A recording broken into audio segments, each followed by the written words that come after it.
السلام عليكم ورحمة الله تعالى وبركاته. نصلي على سيدنا محمد عليه أفضل الصلاة والسلام. مساء الخير عليكم البنات، مساء الأنوار عليكم، إن شاء الله تكونوا بخير وعلى خير. كما راكم تلاحظون أنا رجعت معكم من جديد بعد غياب دام طويل. كما راكم تلاحظوا أنا اليوم جيتكم بواحد الوصفة اللي هي خبز المطلوع. نبداو على بركة الله. ما تنساوش في وضع جيم ولايك وبارطاجيو لا فيديو مع اصدقائكم فضلا وليس امرا. نبداو على بركة الله. بسم الله. نبداو في المقادير. عندنا هنايا 2 كؤوس من ماء يكون دافي،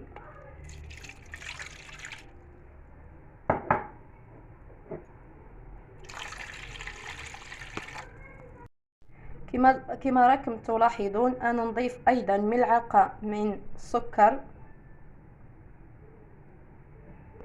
كما راكم تلاحظوا انا ضفت ملعقة كبيرة من السكر، وايضا ضفت 4 ملاعق كبيرة من زيت نباتي، ونزيد نضيف ايضا ملعقة كبيرة من خميرة الخبز.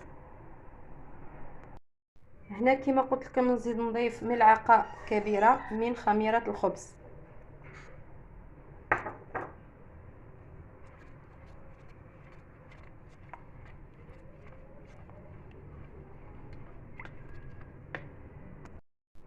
كما راكم تلاحظوا انا راح نضيف هنايا الفرينة تكون مغربلة.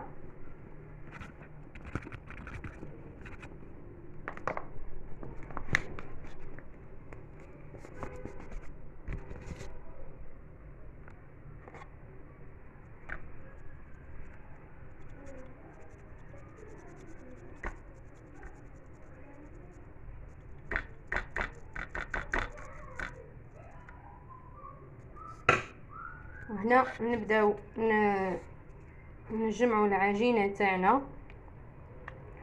هنا نقول لكم غير العجينه لازم تخليوها شويه طريه، ما توضعوش الفرينه حتى تنشف لكم، لازم تكون شويه فرينه جاريه كما نقولوها.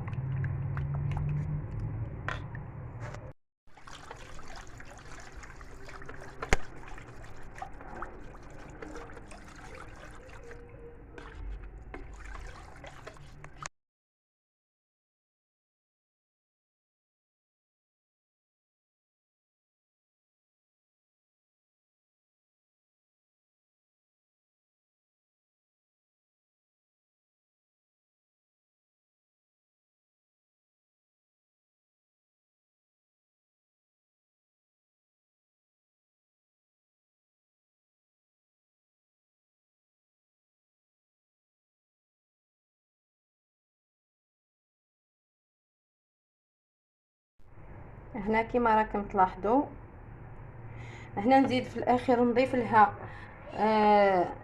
شويه من الملح، عفوا.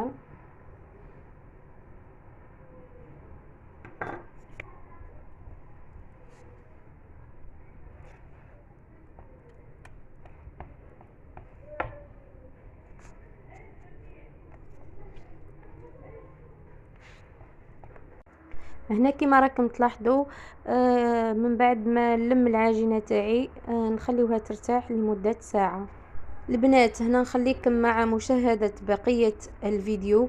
نقول لكم ما تنسونيش في جيم ولايك ليصلكم كل جديد مني. نقول لكم الى اللقاء، مع السلامه في الفيديو القادم بحول الله.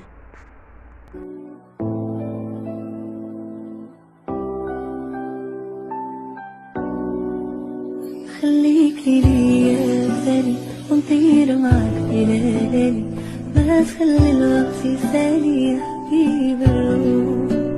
خليك ليا بالي ونطير معاك بلالي، ما تخلي الوقت يسالي يا حبيب الروح. وانا بلاك انا تاني فرسانة كذا تقلب الحنانة حالي انا.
خليك لي يا غالي ونطير معاك ليالي، ما خلي الوقت يسالي يا حبيب الروح.